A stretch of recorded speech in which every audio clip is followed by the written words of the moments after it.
जी हाँ दोस्तों, आज मैं आपको बहुत ही इम्पोर्टेंट चीज़ बताने वाला। 2 दिन पहले मैंने एक वीडियो बनाया था, वो उस वीडियो में मैंने आपको बताया था कि रेट्रोफिटिंग जैकेटिंग कैसे करते हैं। तो रेट्रोफिटिंग और जैकेटिंग के बारे में मैंने आपको आज बताया था। तो अब मैंने आपसे उस दिन बताया था उस वीडियो में कि मैं आज आपको माइक्रो कंक्रीट हम कैसे करेंगे। जब हम किसी कॉलम्स को रेडी कर लेते हैं या बीम स्लैब को रेडी कर लेते हैं, जो मैंने प्रीवियस वीडियो में बताया था, उसके बाद हम माइक्रो कंक्रीट कैसे करते हैं। तो आज आपको फुल स्टेप बताने वाला हूँ micro concrete, how to do the micro concrete in column beam and slab. यानी स्लैब में, कॉलम्स में और बीम्स में, फुटिंग्स में किस तरीके से हम माइक्रो कंक्रीट करते हैं। तो साइड में एक वीडियो डिस्प्ले हो रहा होगा आपको, आप देख रहे हो, उसमें कंप्लीट फुल स्टेप है। आप बिल्कुल हर एक चीज़ के बारे में बताया किस तरीके से। मैं आज आपको बताऊंगा कि कैसे करते हैं। तो माइक्रो कंक्रीट करने से पहले का जो स्टेप्स है वो ये है कि आपके पास अगर कोई पुरानी बिल्डिंग्स है, पुराना कॉलम्स हैं, उस पुराने कॉलम्स को काफ़ी पुराने हो गए हैं, उसको नया करना है। तो उसमें मैंने आपको पहली वीडियो में बताया था कि उसकी चिपिंग करते हैं, प्लास्टर हटाते हैं, उसके बाद रिबार्डिंग होती है। रिबार्डिंग होने के बाद सरिया कंप्लीट चारों साइड से सरिया को बेंड करते हैं, बाइंड करते हैं। उसके बाद का स्टेप्स क्या वो बताता है। उसके बाद हम क्या करते हैं, जब सरिया बंध गया, रेडी हो गया कॉलम्स में, तो उसके बाद हम करते हैं, जैसे मान लिया आपका एक कॉलम्स है, जैसे एक कॉलम है आपका, जैसे ये कॉलम है, एक कॉलम है, जिस कॉलम आप दिख रहा होगा आपको, यहाँ पे एक कॉलम्स है, ये कॉलम है। इस कॉलम के अंदर स्टील हमने चारों साइड से, ये पुराना कॉलम है, ओल्ड कॉलम है, इसलिए हमने चारों साइड से इसके अंदर जो है स्टील को हमने प्रॉपर तरीके से रिबारिंग कर दिया। ठीक है, अब स्टील बंध गया, यानी कि इस कॉलम्स में स्टील बंध गया, टाई अप हो गया चारों साइड से, ऑल फोर साइड से ये स्टील, ऑल फोर साइड से जो है स्टील, जितनी भी डाया का स्टील, 10 डाया का हो, 12 डाया का हो, जो भी डाया का हो, स्टील बंद गया। अब क्या करेंगे, इसके बाद का स्टेप मैं आपको बताने वाला हूँ। चूँकि 2 दिन पहले मैंने जो आपके लिए वीडियो बनाया था उसमें मैंने बताया था आपको कि how to do the retrofitting jacketing. तो यही है पहला स्टेप जो है वो हमने स्टील को रिबारिंग करके कॉलम के साथ में हमने, पुराने कॉलम के साथ में हमने रिबारिंग करके इस स्टील को चारों साइड से बांध दिया। अब उसके बाद आप देख रहे होंगे साइड में, इसके बाद हमें क्या करना है, शटरिंग लगाने से पहले आपको इसमें यूज़ करना है केमिकल। हमने इसमें 2 तरह का केमिकल दिया हुआ है इसमें आपको, आप देख सकते हैं। फॉक्सरॉक का केमिकल है, नीटो बॉन्ड, नीटो बॉन्ड इपॉक्सी आती है, और ये जो इपॉक्सी होती है वो जिंक क्रोमेट होती है। जिंक क्रोमेट का मतलब ये हो गया, जिंक क्रोमेट होती है। जिंक क्रोमेट का मतलब है कि पुराना जो कॉलम्स उसके बीच में जो सरिया दिख रहा है आपको, नया सरिया तो ओके है, जो नया सरिया आपने बाइंड किया ओके, लेकिन पुराना जो सरिया है, पुराने सरिये में काफ़ी जंग लगा हुआ है। जंग लगा हुआ है, यानी कि क्रोजन है उसमें, यानी काफ़ी पुरानी बिल्डिंग है, 25-30 साल पुरानी बिल्डिंग है। तो नेचुरली कॉलम का जो सरिया अंदर जो स्टील होता है उसमें जंग लगा होता है। तो उस जंग को हम रिमूव करते, हटाने के लिए हमें zinc chromate, Nitobond zinc chromate, आप शायद देख रहे होंगे, 5 लीटर्स का भी डब्बा आता है, और 25 लीटर या 20 लीटर का भी जो है वो एक डब्बा आता है, एक कैन आता है। 5 लीटर का भी और 25 लीटर का भी कैन आता है। तो उसको ओपन करेंगे, ओपन करने के बाद उसको प्रॉपर तरीके से डाइल्यूट करेंगे, मिक्स करने के बाद बाई ब्रश के थ्रू, या बाई ब्रश के थ्रू भी अप्लाई कर सकते हैं, या फिर आपके प्लास्टिक का डब्बा हो, लिक्विड टाइप होता है, उसको ले करके, और इस सारे जितने भी जितने भी जो इसमें क्रोजन लगे हुए हैं, पुराने सरिये में जितने भी क्रोजन लगे हैं, उसके ऊपर चारों साइड से आप देख सकते हैं। साइड में आप देख रहे होंगे ब्लैक कलर का भी आता है, ये ब्लैक कलर का भी आता है, और आपका ये जनरली सिल्वर कलर के भी आते हैं। यानी कलर हर तरह, किसी भी कलर का आपको हो सकता है, जिंक क्रोमेट डिफरेंट कलर का। तो आप देख सकते होंगे साइड में जो आपको वीडियो दिख रहा होगा उसमें ब्लैक कलर का उसके अंदर में जो है वो पूरा का पूरा उसके अंदर में आप देख सकते होंगे पुराने वाले सरिये पे लिक्विड जो है बिल्कुल कंप्लीट अप्लाई किया गया है। इस तरीके से पूरे चारों साइड से आप अप्लाई कर देंगे। जब ये अप्लाई होने के बाद, जब ये अप्लाई हो जाएगा, अप्लाई क्यों करते हैं, ताकि हम अगर नए कंक्रीट के साथ में अगर हम माइक्रो कंक्रीट करते हैं तो हमारा जो पुराना सरिया है, जो जिसमें जंग लगा हुआ है, क्रोजन लगा हुआ है, उसमें हम एंटी क्रोजन अप्लाई करते हैं। एंटी क्रोजन मतलब जिंक क्रोमेट। एंटी क्रोजन हम एक आता है जो आपको साइड में डिस्प्ले होगा, मैं देख रहे होंगे, उसमें नीटो बॉन्ड का जो है एक कंपनी फॉस्रॉक की भी आती है, इपॉक्सी की भी आता है, आप इपॉक्सी का उसमें यूज़ कर सकते हैं। फॉस्रॉक की कंपनी होती है ये, तो इसको आप यूज़ कर सकते हैं। उसके बाद आप क्या करेंगे, जब ये हो गया, जब ये आपने कर लिया, उसके बाद अब शटरिंग अप्लाई करते हैं इसमें। शटरिंग कैसे करेंगे वो मैं बता रहा हूँ। अब ये हमने रेडी कर लिया, इस पर पुराने वाले सरिये पे हमने एंटी क्रोजन अप्लाई कर लिया। एंटी क्रोजन के लिए मैंने बताया आपको कि 2 नीटो बॉन्ड का 5 लीटर का या फिर आपका एंटी क्रोजन जिंक क्रोमेट, किसी भी कंपनी का आप ले सकते हैं। एंटी क्रोजन जिंक क्रोमेट आप यूज़ किए, 20 लीटर का भी आता है, वो आपने प्रॉपर तरीके से किसी डब्बे में डाइल्यूट किया। डाइल्यूट करने का तो पुराने वाले सरिये के ऊपर में नए वाले सरिया को बचा करके, क्योंकि नया वाला सरिया डेफिनेटली पुराने वाले सरिये से कम 4 इंच या 3 इंच 3.5 इंच 4 इंच दूर होता है। तो आराम से उसके ऊपर में आपने अप्लाई किया। अप्लाई करने के बाद जब आप अप्लाई कर लेते हैं, उसके बाद आप क्या करेंगे, उसके बाद आप जो है इसके अंदर शटरिंग करेंगे। शटरिंग कैसे होगी वो मैं आपको बता रहा हूँ। शटरिंग के लिए जैसे ये कॉलम है, ये कॉलम आपके, ये कॉलम से आपका ये कॉलम है, इस कॉलम में शटरिंग के लिए काफ़ी आपको प्रिकॉशन और काफ़ी ध्यान रखना पड़ेगा। जब आप शटरिंग करने के लिए जाते हैं तो शटरिंग करने के दौरान आपको बिल्कुल ध्यान देना होता है, ध्यान रखना पड़ता है कि हमारी शटरिंग बिल्कुल प्रॉपर तरीके से हो, प्रॉपर तरीके से ब्रेसिंग हो, प्रॉपर तरीके से शटर का चारों साइड प्रॉपर तरीके से फिक्स हो, सपोर्ट अच्छा लगा हुआ हो। और दूसरी सबसे इम्पॉर्टेंट चीज़ में ध्यान देने वाली ये होती है कि कहीं भी किसी भी शटर, चारों साइड के शटर के पार्ट में किसी भी साइड से गैप नहीं होना चाहिए, स्पेस। क्योंकि अगर स्पेस होगा, अगर स्पेस, सपोज एग्जांपल, मैं आपको एग्जांपल दे रहा हूँ, आप देखिए। सपोज हमने चारों साइड से, इस साइड से, इस साइड से, इस साइड से और इस साइड से हमने शटरिंग किया। शटरिंग आप किसी भी 2 टाइप की शटरिंग होती है। एक तो होती है प्लाईवुड की, वुड की होती है, प्लाईवुड की होती है। एक होती है आपकी प्लेट्स, MS प्लेट की भी होती है, MS प्लेट की भी होती है। तो अब बेहतर आपके साइड पे जो भी अवेलेबल है, कन्वीनियंस है, चाहे वो प्लाईवुड हो या MS बेस या कोई भी MS का कोई प्लेट हो, प्लेट का साइज़ कटा हो, कोई भी हो, किसी भी साइज़ का हो, तो आप वो यूज़ कर सकते हैं। चाहे आप प्लाईवुड आप यूज़ करें, प्लाईवुड भी बेटर फिनिश अच्छा आता है। मेरे हिसाब से MS प्लेट यूज़ करने से अच्छा है कि आप प्लाईवुड यूज़ करें, क्योंकि प्लाईवुड में काफ़ी अच्छी फिनिश आपको आएगी।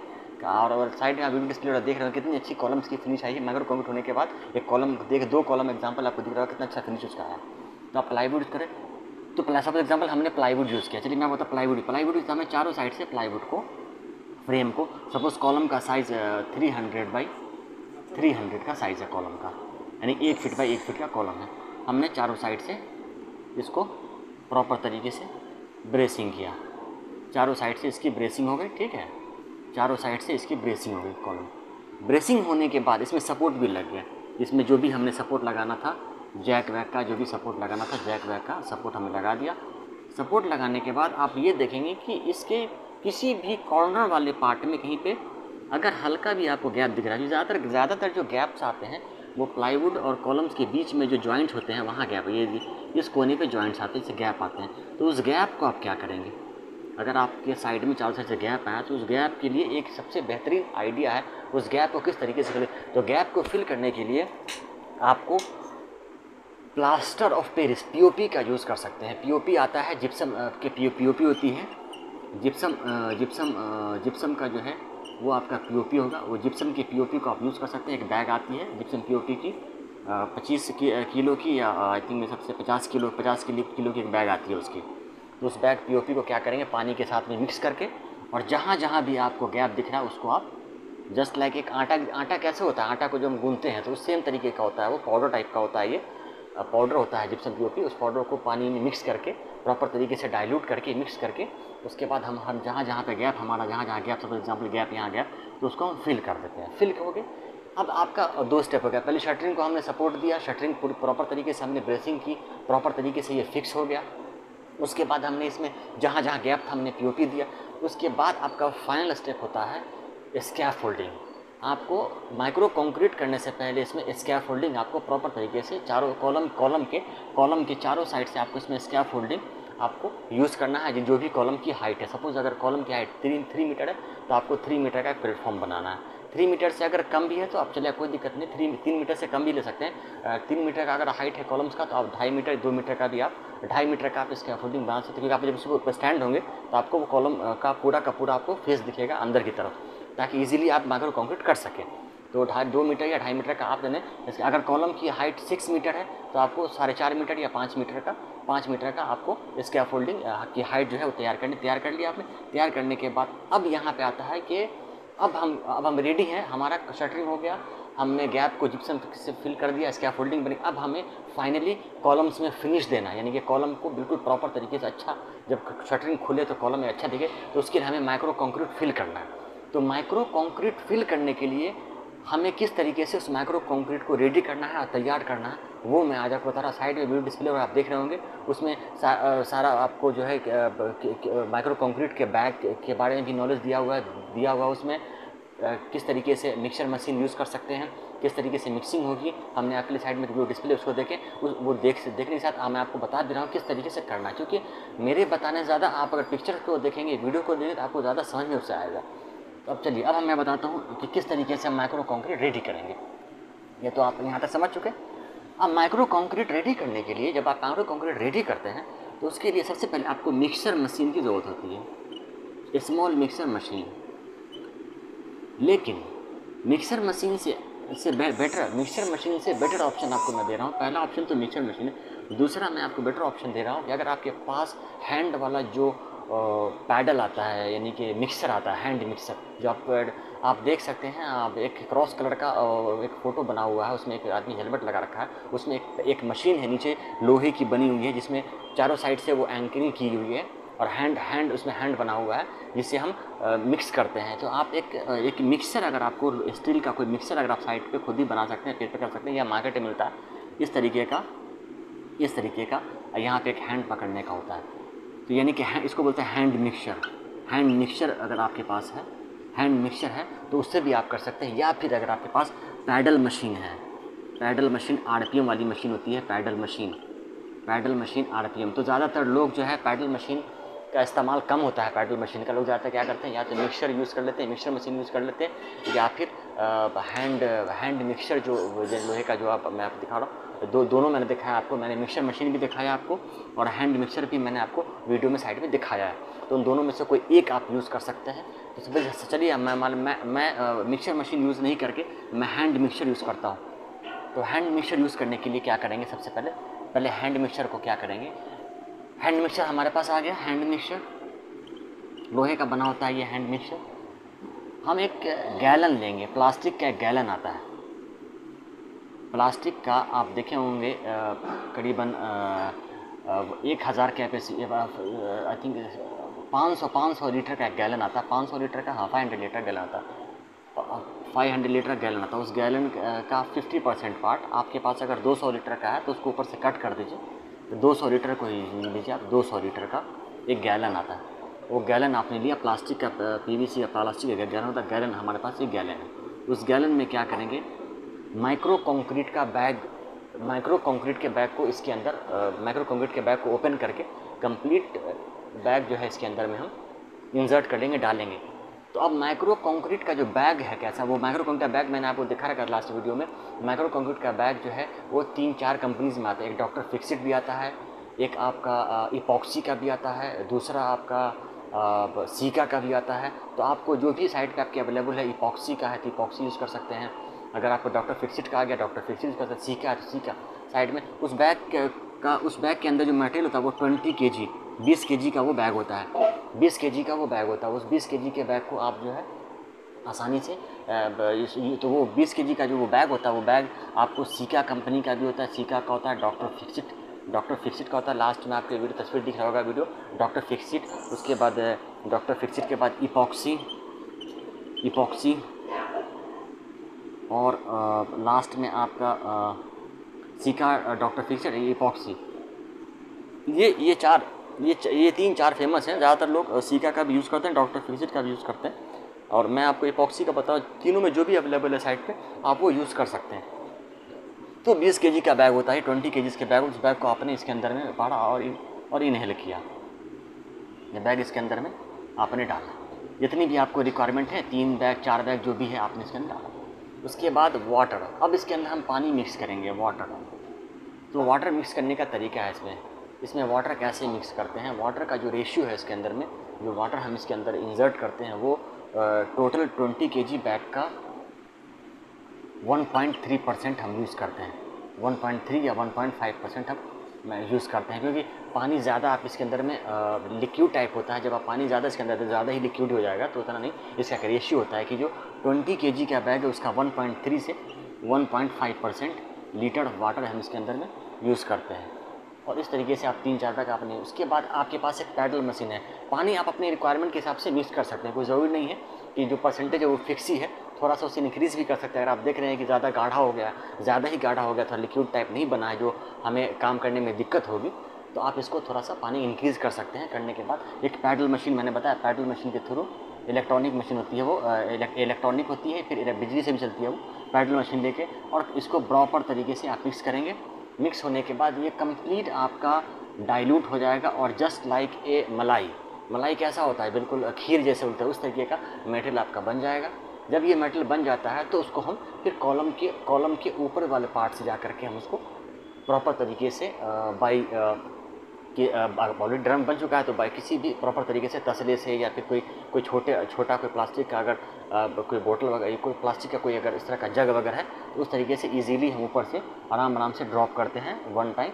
इसके अंदर एक चीज़ और मैं बता, ड्रॉप करने के बाद जब ये कंप्लीट फुल हो जाता है तो आपको ये बता देगा। और कहीं भी गैप से ये एक चीज़ और भी मेक श्योर हो जाए, एक गैप को आपने फिल कर दिया तो गैप से कहीं से भी माइक्रो कंक्रीट बाहर नहीं आना चाहिए। अब ये फुल हो गया, फुल होने के बाद इसके अंदर में जब हम वाइब्रेटर का यूज़ नहीं किया जाता है, ये चीज़ मैं आपको बता दूँ, वाइब्रेटर का यूज़ इसके अंदर आप नहीं कर सकते, क्योंकि वाइब्रेटर का यूज़ आप इसलिए नहीं, क्योंकि ऑलरेडी ये लिक्विड पार्ट है। अब माइक्रो कंक्रीट करने के टाइम में काफ़ी फ्लूइडी होता है, फ्लो होता है, तो इसमें हम वाइब्रेटर का यूज़ नहीं करते। हाँ, जब आपका ये फिल हो जाए तो फिल होने के बाद चारों साइड से टैंपिंग कर सकते हैं। हैमर, स्मॉल हैमर आता है, उस हैमर से चारों साइड से आप है इसको टैंपिंग करेंगे, चारों साइड से इसकी टैंपिंग होगी। टैंपिंग करने के बाद ताकि कहीं से भी जब ये शटर खुले तो हमें कॉलम्स बिल्कुल फिनिश और कंप्लीट प्रॉपर तरीके से दिखे, कहीं से भी कोई दिक्कत नहीं होना चाहिए, और फिनिशिंग अच्छा है, और कहीं से भी एयर बबल ना हो, हॉमी कम ना हो, इसीलिए हम जो यहाँ पे हैमर से इसको ड्रिल करते हैं। तो ये कंप्लीट प्रोसीजर है। उसके बाद जैसे ही ये हो जाए, कंप्लीट होने के बाद आप 24 घंटे 24 आवर्स या 48 आवर्स, जनरली 24 आवर्स के बाद आप इसको शटर को डीशटर कर सकते हैं, रिमूव कर सकते हैं। 24 आवर्स के बाद आप इस शटर को रिमूव करेंगे। रिमूव करने के बाद आप देखेंगे बिल्कुल कंप्लीट फिनिश आपको अच्छा है, फिनिश अच्छा आने के बाद जब आपका ये सारा का सारा ये रिमूव हो जाता है, ये पार्ट डीशटरिंग, तो इसमें क्या करेंगे आप, गनी बैग आता है, हेरिसन बैग बोलते हैं, वो बैग से चारों साइड से इस कॉलम को, ये जो कॉलम है चारों साइड से इस कॉलम को ऊपर से लेकर नीचे तक प्रॉपर तरीके से लैप करके बाइंड कर देंगे, बांध देंगे। बांधने के बाद इसमें क्यूरिंग तराई जिसको बोलते हैं, कम से कम 7 डेज़ तक मिनिमम 7 डेज़ मिनिमम जो है आपको इसको प्रॉपर क्यूरिंग करनी है, प्रॉपर 3 टाइम्स क्यूरिंग करनी है।